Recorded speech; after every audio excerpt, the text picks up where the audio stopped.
आज मैं आपको कार्तिक मास के कृष्ण पक्ष में होने वाले अहोई अष्टमी व्रत की कथा सुनाऊंगी।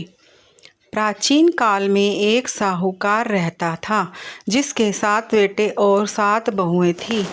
इस साहूकार की एक बेटी भी थी जो दीपावली में ससुराल से मायके आई थी। एक बार दीपावली पर घर को लीपने के लिए 7 बहुएं मिट्टी लाने जंगल में गई तो उनकी ननंद भी उनके साथ गई। साहूकार की बेटी जहाँ मिट्टी काट रही थी उस स्थान पर शाहू अपने 7 बेटों के साथ रहती थी। मिट्टी काटते हुए गलती से साहूकार की बेटी की खुरपी के चोट से शाहू का एक बच्चा मर गया। इस पर शाहू क्रोधित होकर बोली, मैं तुम्हारी कोख बांधूंगी। शाहू के वचन सुनकर साहूकार की बेटी अपनी 7 भाभियों से विनती करती है कि कोई उसके बदले अपनी कोख बंधवा ले। सबसे छोटी भाभी ननंद के बदले अपनी कोख बंधवाने के लिए तैयार हो जाती है।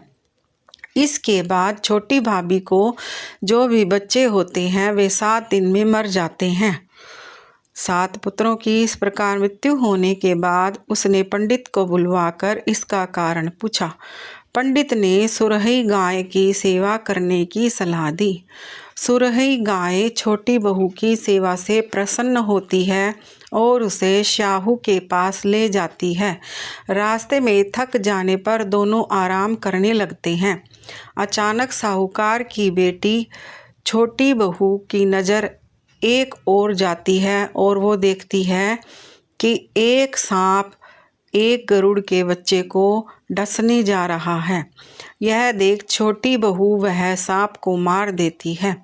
इतने में गरुड़ पंखनी वहां आ जाती है और बिखरा हुआ खून देखकर उसे लगता है कि छोटी बहू ने उसके बच्चे के मार दिया, इसलिए वो छोटी बहू को चोंच मारना शुरू कर देती है। छोटी बहू इस पर कहती है कि उसने तो उसके बच्चे की जान बचाई है। गरुड़ पंखनी ये सुनकर खुश होती है और सुरही सहित उन्हें शाहू के पास पहुंचा देती है। वहां शाहू छोटी बहू की सेवा से प्रसन्न होकर उसे 7 पुत्र और 7 बहू होने का आशीर्वाद देती है।